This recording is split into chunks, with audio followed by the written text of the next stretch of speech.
Hello students. आज हम सबसे पहले जनरल मैकेनिज्म करेंगे इलेक्ट्रोफिलिक एरोमेटिक सब्स्टिट्यूशन रिएक्शन का। तो इसे ध्यान से देखिए और समझिए। इसका एक हम एनर्जी प्रोफाइल डायग्राम मतलब ग्राफ भी बनाएंगे। एनर्जी कैसे कैसे चेंज होगी हमारे रिएक्टेंट की, राइट, और कैसे वो प्रोडक्ट तक पहुंचेगा, ग्राफ के थ्रू भी हम ये समझेंगे। तो देखिए, सबसे पहले general mechanism of electrophilic aromatic substitution reaction. मान लेते हैं हमारे पास ये बेंजीन है। ओके, तो हम इस बेंजीन को ऐसे ही लिखते हैं, कार्बन, ये कार्बन, अल्टरनेटिवली डबल बॉन्ड, हर एक कार्बन पे एक एच। बेंजीन मान लिया। आगे जाकर बेंजीन पे कुछ और भी आपको दिखेगा, जैसे NO2 लग गया, नाइट्रोबेंजीन हो गया, क्लोरोबेंजीन। ओके, ये कोई इलेक्ट्रोफाइल आता है, इलेक्ट्रोफाइल ई पॉजिटिव, इलेक्ट्रॉन की कमी है बेचारे के पास, इलेक्ट्रॉन चाहता है। जैसा कि हमें पता है कि बेंजीन एक इलेक्ट्रॉन से भरा हुआ मॉलिक्यूल है, राइट। कल हमने बात की थी, आई एम सॉरी, लास्ट लेक्चर में हमने बात की थी, लास्ट वीडियो में हमने बात की थी कि उसके ऊपर भी अच्छा खासा इलेक्ट्रॉन क्लाउड है और नीचे भी बेंजीन के। ओके, एक प्लेन हमने डिसाइड कर लिया बेंजीन का, above the plane as well as below the plane benzene is rich of electrons. Okay, चलिए, तो ये इलेक्ट्रॉन यहां अटैक करेंगे। ओके, ऑर्गेनिक केमिस्ट्री में जब हम ये दो हेड, जैसे दो हेड, जैसे एक होता है सिंगल हेड ऐसे और एक होता है ऐसे, इसे हम कहते हैं सिंगल हेड एरो, इसे कहते हैं हम डबल हेड एरो। जब डबल हेड एरो हम दिखाते हैं तो इसका मतलब दो इलेक्ट्रॉन यहां से यहां जा रहे हैं। ओके, तो अगर मैं इसकी बात करूं तो इसका मतलब ये है कि यहां का जो पाई बॉन्ड है, एक सिग्मा है इनमें से एक पाई, राइट, ये पाई बॉन्ड के दो इलेक्ट्रॉन, ये दो इलेक्ट्रॉन, ये दो उंगलियां दो इलेक्ट्रॉन रिप्रेजेंट कर रही है, ये यहां से यहां जा रही है। ये बॉन्ड यहां से टूटकर ई पॉजिटिव और कार्बन के बीच बन रहा है। अब जरा देखिए इसका रिजल्ट क्या निकलेगा। इसका रिजल्ट ये होगा कि मेरे पास ये, जैसे ही ये दो इलेक्ट्रॉन यहां से यहां गए, एक तो H था और एक ये आ गया, कौन आ गया, बॉन्ड आ गया। कौन सा बॉन्ड, ये जो यहां बना हुआ बॉन्ड था, राइट, ये यहां से टूटकर ई पॉजिटिव और कार्बन के बीच बन गया, ई पॉजिटिव और कार्बन के बीच बन गया। पर जब ये बॉन्ड यहां से यहां आया तो इसका एक इलेक्ट्रॉन, किसका, इस कार्बन का एक इलेक्ट्रॉन ई के पास चला गया, राइट। तो अब जैसे ही ई पॉजिटिव को वो इलेक्ट्रॉन मिलेगा वहां से आकर, तो इसका पॉजिटिव खत्म हो जाएगा क्योंकि इसे तो इलेक्ट्रॉन मिल गया, राइट। अगर ये तो हम जनरल बात कर रहे हैं, अगर ये न्यूट्रल होता, मान लो इस पे कोई चार्ज नहीं होता, ओके, तो ई पे नेगेटिव चार्ज आ जाता है यहां, क्योंकि इलेक्ट्रॉन जैसे ही यहां से यहां जाएंगे, राइट, तो इसको एक इलेक्ट्रॉन मिलेगा। अगर हम ई को न्यूट्रल दिखाते, क्योंकि हम जनरल बात कर रहे हैं, ओके, कभी यहां ई पॉजिटिव, कोई पॉजिटिव स्पीसीज आएगी, कभी कोई न्यूट्रल स्पीसीज भी आ सकती है। ओके, खैर फिलहाल हमने पॉजिटिव लिया है, अगर ये न्यूट्रल होता तो ये नेगेटिव हो जाता। अब पॉजिटिव है तो एक इलेक्ट्रॉन मिलने के बाद ये न्यूट्रल हो जाएगा, क्योंकि electrophile, electron loving species generally positive ही होगी, जनरली। बट ये नहीं है कि पक्का हम कह रहे हैं हर बार पॉजिटिव होगी, कभी कभी न्यूट्रल भी आ जाती है, जैसे कार्बीन इसका एग्जांपल है, कार्बीन कल हमने पढ़ा था। ओके, तो ये यहां से यहां, जैसे यहां आएगा ये बॉन्ड टूटकर इसके साथ, बट इस कार्बन के पास से तो ये इलेक्ट्रॉन चला गया ना, जो ई के पास गया है, राइट, तो इस कार्बन पे पॉजिटिव चार्ज आ जाएगा, ठीक है। बाकी सब जैसे थे वैसे ही रहेंगे। कैसे थे बाकी, यहां डबल बॉन्ड, यहां सिंगल, यहां डबल, ये आ गया, ई इस पे जाकर जुड़ गया। इसको हम कहते हैं साइक्लोहेक्सा डाइइनाइल कैटायन। इसको हम दो नाम देते हैं इसको, अरेनियम आयन, अरेनियम आयन। अरेनियम आयन क्यों आया नाम, क्योंकि एरोमेटिक कंपाउंड था। अब इस पे पॉजिटिव चार्ज आ गया, राइट, तो जब पॉजिटिव आ जाता है तो हम ईएम वर्ड यूज करते हैं, ईएम, इसलिए हमने इसको अरेनियम, एरोमेटिक अरेनियम बन गया, right, arenium ion. Okay, but arenium ion तो हर एरोमेटिक कंपाउंड के ऊपर पॉजिटिव चार्ज आ जाएगा, तो हम कहेंगे स्पेशली अगर हम इसकी बात करें तो इसका नाम है साइक्लो हेक्सा डाइइनाइल कैटाइन। ये बन गया, क्या बन गया जी? साइक्लोहेक्सा डाइइनाइल। जैसे साइक्लोहेक्सेन ये है, डाइइनाइल दो डबल बॉन्ड है, डाइइन, राइट, डाइइन और आइल कैटाइन, तो इसको जनरली हम कहते हैं साइक्लोहेक्सा डाइइनाइल कैटाइन। ये बन गया। ओके, तो आप इसका नाम लिखेंगे अरेनियम आयन, या एग्जैक्टली बात करें तो इसका नाम है साइक्लोहेक्सा डाइइनाइल कैटाइन। ये बन गया बच्चों। ओके, अब आगे देखो क्या होगा, इसे हटाते हैं। ये बहुत दुखी है। क्यों दुखी है? एक तो इस पे पॉजिटिव चार्ज आ गया, कोई भी चीज अपने ऊपर चार्ज पसंद नहीं करती, इसलिए अपने आप को न्यूट्रल करने के लिए वो दूसरे अपोजिट चार्ज की तरफ भागती है, राइट। तो एक तो इस पे पॉजिटिव चार्ज आ गया, ये इसलिए दुखी। दूसरा, इसका एरोमेटिक कैरेक्टर चला गया। अब ये एरोमेटिक नहीं है, पहले ये एरोमेटिक था, हक्कल रूल को फॉलो कर रहा था, 4n+2 पाई इलेक्ट्रॉन थे। अब इसके पास सिर्फ 2 4 इलेक्ट्रॉन है, हक्कल रूल को फॉलो नहीं कर रहा, और हक्कल तो छोड़िए, ये घूम भी नहीं रहा, राइट। क्यों? क्योंकि घूमने के लिए, साइकिल में घूमने के लिए सारे कार्बन sp2 होने चाहिए। ये sp2, ये sp2, sp2, sp2, ये भी sp2 है कार्बोकैटायन, बट ये sp3 है। इस कार्बन की हाइब्रिडाइजेशन 4 सिग्मा बॉन्ड है, 1 2 3 4 है, तो ये sp3 है, राइट। तो ये साइकिल में रेजोनेंस भी शो नहीं कर सकता, डीलोकलाइजेशन भी नहीं हो सकता साइकिल में, तो एरोमेटिक कैरेक्टर यहां से जा चुका है। तो ये इन दो बातों की वजह से दुखी है। ओके, बट ये अपने इस पॉजिटिव चार्ज को तो थोड़ा बहुत स्टेबल कर लेता है। कैसे स्टेबल कर लेता है वो देखिए, मैं यहां लिख रहा हूं इसे साइक्लोहेक्से डाइइनाइल कैटाइन को। ये मेरे पास ये है, ओके, यहां पॉजिटिव चार्ज है, यहां एक H है और एक E लगा है, ठीक है। ये मेरा पाई बॉन्ड है, 2 पाई बॉन्ड है। ये पाई बॉन्ड यहां से यहां जाता है, जैसे ये यहां से यहां जाएगा, जैसे ही ये यहां से यहां जाएगा, अब ये 2 इलेक्ट्रॉन है, यहां मेरी ये 2 उंगलियां 2 इलेक्ट्रॉन को रिप्रेजेंट कर रही है। ये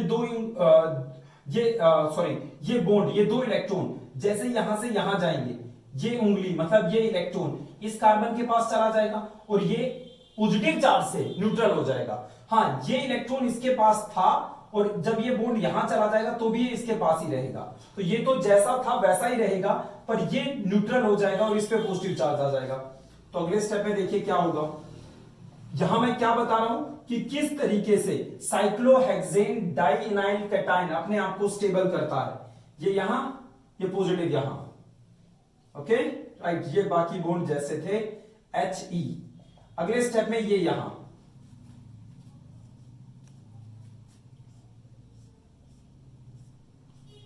ओके, ये यहां, तो ये यहां शिफ्ट हो गया, पॉजिटिव चार्ज यहां आ गया, ओके। बाकी सब जैसे थे He, ओके। अगले स्टेप में ये फिर दोबारा से यहां पॉजिटिव आ जाएगा।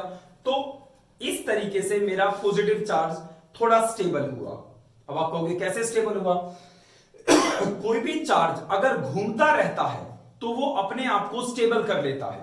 तो पॉजिटिव चार्ज जो यहां था इस इंटरमीडिएट में, क्योंकि ये तो आगे अब कुछ और बनेगा, तो बीच की स्टेट है, ये जो इंटरमीडिएट बना इसमें जो ये पॉजिटिव चार्ज है ये अपने आप को कुछ देर के लिए इस तरीके से स्टेबल कर लेगा। पॉजिटिव चार्ज यहां, थोड़ी देर में यहां से कहां चला गया, यहां, यानी यहां, फिर उसके बाद जैसे ये यहां जाएगा ये यहां, तो मतलब इस हिस्से में पॉजिटिव चार्ज घूमता रहेगा, राइट। ओवरऑल अगर मैं इस साइक्लोहेक्सेन डाइइनाइल की, ये उतारना है आपको, पोज कीजिए, ये उतारिए, इस तरीके से ये कैटायन अपने आप को स्टेबल करता है। ऑर्गेनिक सिर्फ सुनने से नहीं आ सकती, ऑर्गेनिक के लिए आपको नोटबुक और पेन का सहारा लेना ही लेना पड़ेगा, साथ में आपके अपने हाथ का भी, ओके।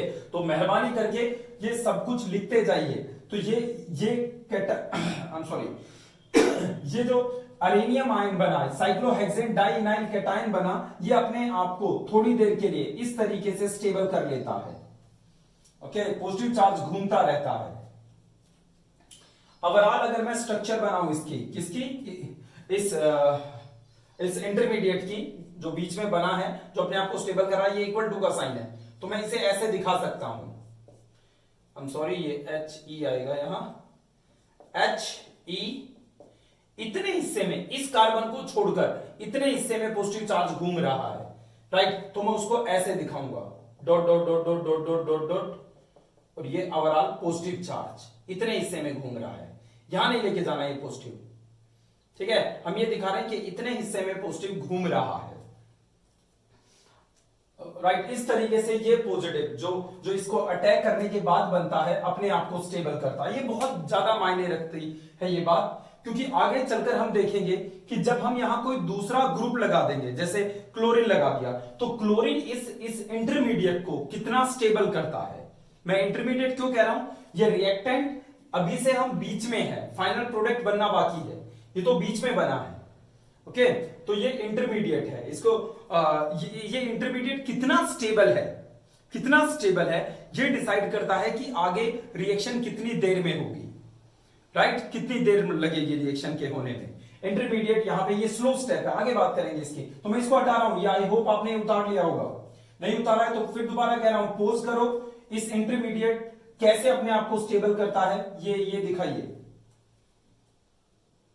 चलिए, ओवरऑल इसका ये स्ट्रक्चर बन गया, ओके। बट ज्यादा देर तक इंटरमीडिएट अपने आप को स्टेबल या इस फॉर्म में नहीं रख पाएगा, ठीक है। इसे फिर दोबारा से एरोमेटिक कैरेक्टर लेके आना है, फिर दोबारा से वैसा ही बनना है, डबल सिंगल वैसा ही। तो ये इस बॉन्ड को, कौन से, कार्बन एच बॉन्ड को यहां से हटा देता है। ये बॉन्ड टूटकर यहां से यहां जाता है, कहां, इन दोनों कार्बन के बीच। जरा देखिए इससे क्या क्या होगा।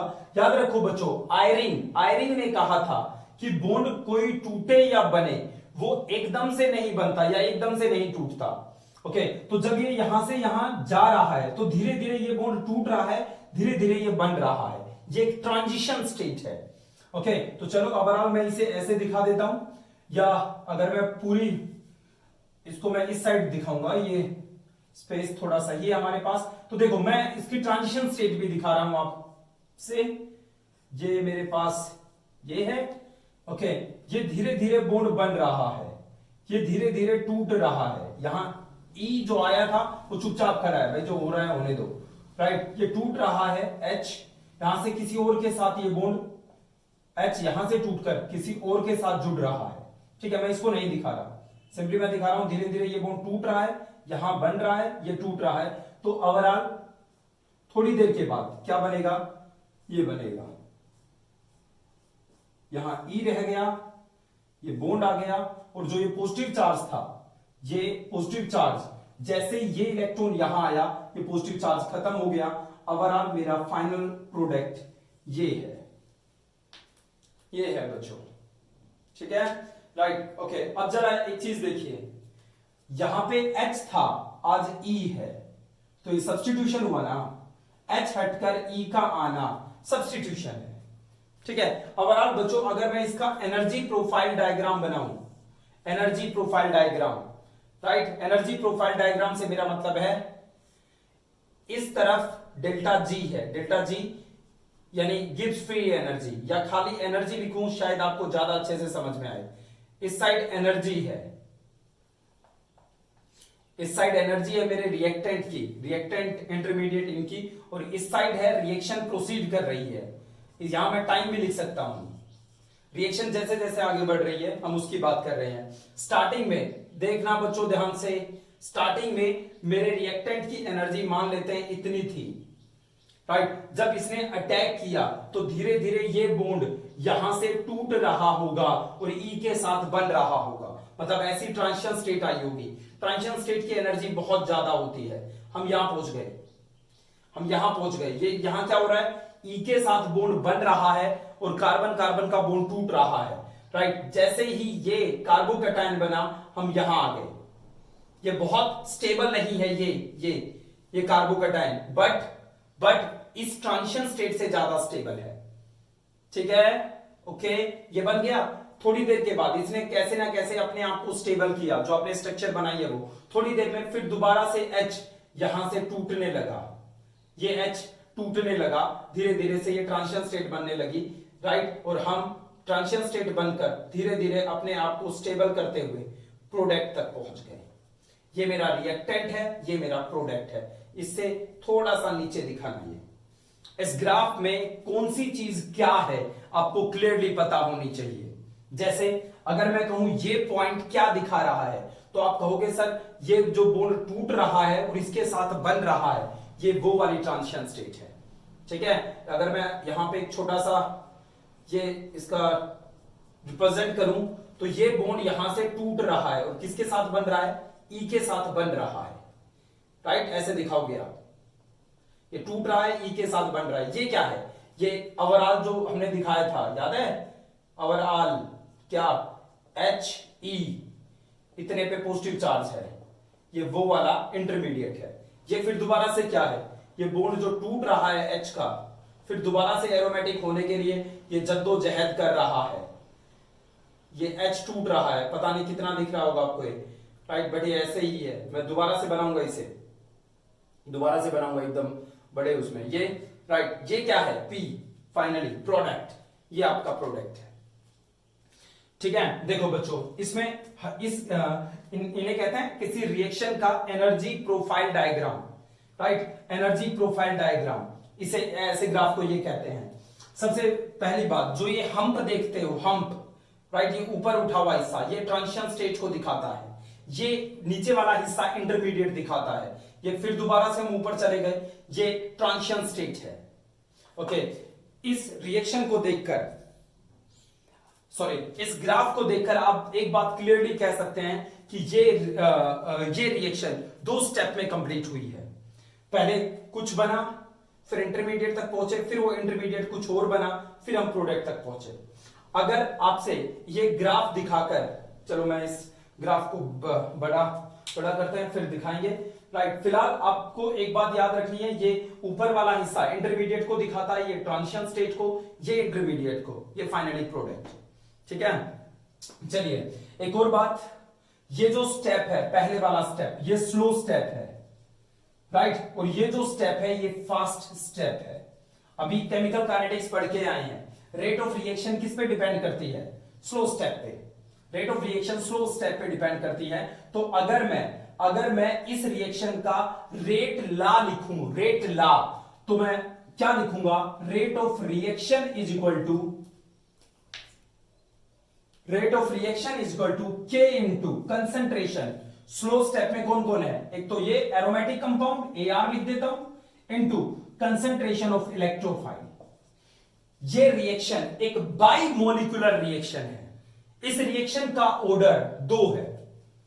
ठीक है, बहुत बार पूछता है कि इलेक्ट्रोफिलिक एरोमेटिक सब्स्टिट्यूशन रिएक्शन कितने ऑर्डर की होती है, तो electrophilic aromatic substitution second order की रिएक्शन है। राइट, इसकी मोलिकुलरिटी कितनी है, मोलिकुलरिटी का मतलब होता है स्लो स्टेप में कितने मॉलिक्यूल इन्वॉल्व हो रहे हैं, एक तो इलेक्ट्रोफाइल, एक एरोमेटिक कंपाउंड जिसपे इलेक्ट्रोफाइल जाकर जुड़ रहा है, तो बाई मोलिकुलर रिएक्शन है। हाँ, ऑर्डर भी 2 है और मोलिकुलरिटी भी 2 होती है इलेक्ट्रोफिलिक एरोमेटिक सब्स्टिट्यूशन रिएक्शन की। राइट, तो एक बार इस ग्राफ को दोबारा देखेंगे, समझिए इसे। देखिए, ये मेरे पास इस साइड रिएक्शन प्रोसीड कर रही है, आगे बढ़ रही है। क्या कर रहे हैं हम इस रिएक्शन का, कौन सी रिएक्शन का, इलेक्ट्रोफिलिक एरोमेटिक सब्स्टिट्यूशन रिएक्शन का एनर्जी प्रोफाइल डायग्राम देख रहे हैं। इस साइड डेल्टा जी भी कह सकते हैं और एनर्जी भी कह सकते हैं। एनर्जी एक्चुअली वो गिब्स फ्री एनर्जी होती है जो हम यहां ड्रॉ करते हैं। खैर, ये मेरे पास रिएक्टेंट की एनर्जी थी स्टार्टिंग में मेरा जो एरोमेटिक कंपाउंड था उसकी एनर्जी इतनी थी। जैसे ही इलेक्ट्रोफाइल पे उसने अटैक किया तो बॉन्ड टूटने लगे, नए बॉन्ड बनने लगे, तो ये ट्रांजिशन स्टेट तक हम पहुंच गए। राइट, जब पूरे तरीके से बॉन्ड बन गया, तो हम पहुंच गए किसके पास, इंटरमीडिएट के पास, कार्बोकैटायन। राइट, कार्बोकैटायन के पास पहुंचने के बाद फिर दोबारा से वहां H को वापस ले जाने के लिए बॉन्ड टूटने लगे, फिर दोबारा से इंटरमीडिएट आ गया, फिर दोबारा से ट्रांजिशन स्टेट आ गई। राइट, ट्रांजिशन स्टेट, और फाइनली हम प्रोडक्ट तक पहुंच गए। इसके बाद ऐसा नहीं है कि हमेशा प्रोडक्ट नीचे ही आता है रिएक्टेंट से, बट जनरली ये नीचे आता है। देखो ओके, ये क्या है? ये ट्रांजिशन स्टेट है। ये क्या है? Transition state. ये क्या है? इंटरमीडिएट। बीच में हम कहीं रुके थे, रुककर फिर दोबारा से बॉन्ड टूटने लगे, फिर दोबारा से हम ट्रांजिशन स्टेट पे पहुंच गए। कोई भी बॉन्ड झटके से नहीं टूटता, धीरे धीरे टूटता है, राइट? धीरे धीरे टूटता है। Electrons are waves also according to de Broglie. तो जो वेव्स है, जैसे गाना बंद हो रहा है, गाना बंद हो रहा है, तो जैसे आप देखते हो कि वो धीरे धीरे या सॉरी मैं कह सकता हूं कि वेव्स, जैसे पानी में आपने पत्थर फेंका, जो वेव्स बन रही है वो धीरे धीरे खत्म होती है, राइट? एकदम से ऐसा नहीं खत्म होगी, वो हल्की होती जाएंगी तब। तो इलेक्ट्रॉन का भी यही हाल है, जब वो बॉन्ड तोड़ता है तो धीरे धीरे बॉन्ड वहां से टूटेगा, नई जगह बनेगा। तो जब वो टूट रहा होगा या धीरे धीरे बन रहा होगा, उसको दिखाता है ये ग्राफ, राइट? देखो ये मेरे पास वो अटैक करने वाली कहानी, ये वो जो स्टेबल साइक्लोहेक्सेन डाइनाइल कैटायन, राइट? फिर दोबारा से एच हटा ये। ओके, देखो बच्चों, इस ग्राफ को देखकर भी आपसे वो ये कह सकता है कि ये बताओ कौन सा स्लोवेस्ट स्टेप है। अगर आप इस हिस्से की बात करो, ये क्या है? ये क्या है? ये एक्टिवेशन एनर्जी है। ये पहले स्टेप की एक्टिवेशन एनर्जी है। पहले स्टेप को पूरा होने के लिए आपको इतनी एनर्जी देनी पड़ेगी। ये पहले स्टेप की एक्टिवेशन एनर्जी है। कुछ बुक्स इसे ऐसे दिखा देती है, delta G double dagger, delta G double dagger. ये एक्टिवेशन एनर्जी के लिए दिखाया जाता है, डबल डैगर। इसे डबल डैगर बोलते हैं, जापान से आया है ये सिंबल। जापान में कोई अनस्टेबल स्पीसीज होती है तो उसको ऐसे दिखाते हैं, डबल डैगर से। तो डेल्टा जी डबल डैगर ये इंटरमीडिएट बन गया। फिर दोबारा से हमें ऊपर जाना था बच्चों, ये भी एक्टिवेशन एनर्जी है। ये सेकंड स्टेप की एक्टिवेशन एनर्जी है। तो डेल्टा जी डबल डैगर 1 लिख देता हूं और यहां लिख देता हूं delta G double dagger, sorry double dagger 2। ये सेकंड स्टेप की एक्टिवेशन एनर्जी है। ओके, अब मुझे एक बात बताओ, क्या आप इस एक्टिवेशन एनर्जी को देखकर यह बता सकते हैं कि कौन सा स्लो स्टेप है? ऑब्वियसली हम बता सकते हैं। स्लो स्टेप वो होगा जिसमें ज्यादा एनर्जी की जरूरत है, वो धीरे चलेगा। जिसे कम एनर्जी चाहिए वो जल्दी से थोड़ी एनर्जी लेकर आगे बढ़ जाएगा, राइट? तो जब आप देखते हो कि ज्यादा एक्टिवेशन एनर्जी इस स्टेप को चाहिए, इससे भी क्लियर होता है कि पहला स्टेप एरोमेटिक कंपाउंड का इलेक्ट्रोफाइल पे अटैक करना स्लो स्टेप है, राइट? वो नहीं चाह रहा ऐसा करना, बिल्कुल नहीं चाह रहा, और चाहना भी नहीं चाहिए, क्योंकि वो एक एरोमेटिक कंपाउंड है। अटैक करने के बाद वो अपनी एरोमेटिसिटी लूज कर रहा है, राइट? तो ऑब्वियसली वो स्लो स्टेप होगा क्योंकि अनस्टेबल चीज बन रही है। बट इसके बाद वो एक स्टेबल स्पीसीज बना रहा है, इस वजह से वो थोड़ी सी एनर्जी में ही अपने आप को उस एरोमेटिक कंपाउंड, दोबारा एरोमेटिक कंपाउंड में बदल लेगा। तो ये फास्ट स्टेप है। ये मेरा एनर्जी प्रोफाइल डायग्राम है इलेक्ट्रोफिलिक एरोमेटिक सब्स्टिट्यूशन रिएक्शन का। याद रखना, ये इससे नीचे ही रहेगा, कहीं से भी इससे ऊपर ले जाओ। ओके, तो ये था बच्चों। अब कोई एग्जांपल करते हैं, उससे आपको अच्छे से समझ में आएगा। नेक्स्ट है बच्चों हैलोजिनेशन ऑफ बेंजीन। ये हमारी पहली रिएक्शन है। अब तक जो हमने पढ़ा वो सिर्फ इंट्रोडक्शन था, राइट? आई होप अब आगे की रिएक्शन आपको बड़ी इजीली समझ में आ जाएगी इंट्रोडक्शन के बाद। ओके, आपको एनर्जी प्रोफाइल डायग्राम पता लग गया, बेंजीन का नेचर पता लग गया। देखिए, हैलोजिनेशन ऑफ बेंजीन मतलब बेंजीन पे हैलोजन का जुड़ना, राइट? हैलोजन में फ्लोरीन, क्लोरीन, ब्रोमीन और आयोडीन शामिल है। चलिए देखो बच्चों, ये मेरे पास बेंजीन है, ये बेंजीन है। बेंजीन जैसा कि आप जानते हैं एक न्यूक्लियोफाइल है, तो जब कोई इलेक्ट्रोफाइल आएगा तो ये उसके साथ रिएक्शन करेगा। हमने इसकी रिएक्शन करवाई सपोज Cl2 के साथ, राइट? या Br2 के साथ, Br2। ब्रोमीन एक बॉन्ड बनाने के बाद 3 लोन पेयर रखता है। इसके वैलेंस शेल में एक हाफ फिल्ड है, 3 फुलफिल्ड ऑर्बिटल है। जो फुलफिल्ड ऑर्बिटल है वो लोन पेयर का काम करेंगे और जो हाफ फिल्ड है वो बॉन्ड बनाएगा। तो एक तो बॉन्ड बन गया हाफ फिल्ड ऑर्बिटल से और 3 लोन पेयर। जब हम बेंजीन और ब्रोमीन की रिएक्शन करवाते हैं तो कोई रिएक्शन नहीं होती। रीजन बीइंग, ये इलेक्ट्रॉन से भरा हुआ मॉलिक्यूल है, ये न्यूक्लियोफाइल है। ब्रोमीन भी न्यूक्लियोफाइल है, ब्रोमीन के पास भी तो बहुत सारे इलेक्ट्रॉन है, राइट? कोई रिएक्शन नहीं होती। ओके, जैसा कि हमने अपने पहले वीडियो में बात की थी, अगर दो को न्यूक्लियोफाइल आ जाते हैं तो रिएक्शन नहीं होगी, दो इलेक्ट्रोफाइल आ जाते हैं तो भी रिएक्शन नहीं होगी।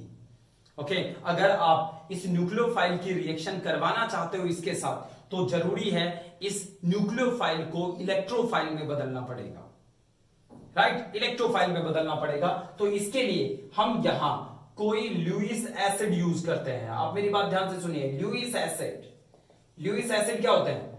विच has tendency to accept lone pair of electrons, जिसके पास खाली ऑर्बिटल हो, जो लोन पेयर या इलेक्ट्रॉन कोई दे तो ले सकता हो, उसे लुईस एसिड कहते हैं, राइट। यहां पे हम यूज करते हैं FeBr3 का, राइट। और बल्कि मुझे कहना चाहिए एनहाइड्रस, क्योंकि वाटर रहेगा तो इस लुईस एसिड को वाटर अपना लोन पेयर दे देगा। मैं क्या कह रहा हूं अभी समझ में आ जाएगा आपको। FeBr3, मान लो आपने हाइड्रस ले लिया, ANHY लिखा है ये, एनहाइड्रस। मान लो आपने हाइड्रस ले लिया, हाइड्रस का मतलब है FeBr3 में थोड़ा बहुत वाटर भी है, राइट। तो अब FeBr3 जिसके पास खाली ऑर्बिटल है, जो लोन पेयर ले सकता है, तो वो लोन पेयर वाटर ही दे देगा उसे। हम चाहते हैं ये इलेक्ट्रॉन इससे खींचे ताकि इसके पास इलेक्ट्रॉन की कमी हो जाए, ये इलेक्ट्रोफाइल बन जाए, फिर ये न्यूक्लियोफाइल यहां अटैक करे। आई होप मैं बोर नहीं कर रहा आपको। हम क्या चाहते हैं कि FeBr3 को वाटर अपने लोन पेयर ना दे, राइट, वाटर ना दे, बल्कि ये Br2 दे। इसलिए हम चाहते हैं वाटर वहां रहे ही ना, और अगर वाटर नहीं होगा तो हम उसे कहेंगे एनहाइड्रस, राइट। तो एनहाइड्रस FeBr3 हम यहां लेंगे, जो कि एक लुईस एसिड है। ओके, आगे देखिए बच्चों, आगे की बात समझने के लिए हम इसके मैकेनिज्म को देखेंगे। इसका मैकेनिज्म समझिए। सबसे पहले Br2 जैसे ही FeBr3 के कांटेक्ट में आता है, अपने लोन पेयर इसे देता है।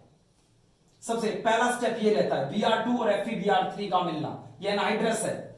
अगले स्टेप में ये रहता है, ये होता है Br, इसने अपना लोन पेयर, इसने अपना इलेक्ट्रॉन FeBr3 को दे दिया, राइट। तो इस पे तो नेगेटिव चार्ज और इस पे पॉजिटिव, भाई इसने अपना इलेक्ट्रॉन दिया है बॉन्ड बनाने के लिए। ओके, तो एक इलेक्ट्रॉन तो चला गया है Br का, एक उसके पास ही रह गया। लोन पेयर थे तीन लोन पेयर में से एक लोन पेयर दे दिया, है ना। तो एक दे दिया तो उस एक इलेक्ट्रॉन Fe के पास पहुंच गया, एक इसके पास ही रहा, तो एक तो बेचारे के पास से चला गया, तो पॉजिटिव, Fe को मिल गया फ्री फंड में, तो नेगेटिव। अगले स्टेप में जैसे ही इस Br पे पॉजिटिव आता है, यहां से ये बॉन्ड टूटकर दोनों इलेक्ट्रॉन Br रख लेता है इस पॉजिटिव को खत्म करने के लिए। रिजल्ट क्या आया? रिजल्ट ये आया, बहरहाल मुझे यहां से Br पॉजिटिव मिल गया, Br positive plus FeBr4 negative, Br positive Fe, जैसे दोनों इलेक्ट्रॉन इसके ऊपर आए ये न्यूट्रल हो गया, पर ये तो नेगेटिव ही रहा, तो ये बन गई दो चीजें, Br पॉजिटिव FeBr4 नेगेटिव। हमारा पर्पज सोल्व हो गया, जिंदगी सफल हो गई, क्योंकि इलेक्ट्रोफाइल जनरेट हो गया, राइट। तो इन दोनों से इलेक्ट्रोफाइल जनरेट होता है। ओके, अब इलेक्ट्रोफाइल जो जनरेट हुआ है वो सेकंड स्टेप में किसके पास जाएगा? बेंजीन के पास। बेंजीन के पास Br पॉजिटिव को देखकर ये न्यूक्लियोफाइल उस पर अटैक करेगा,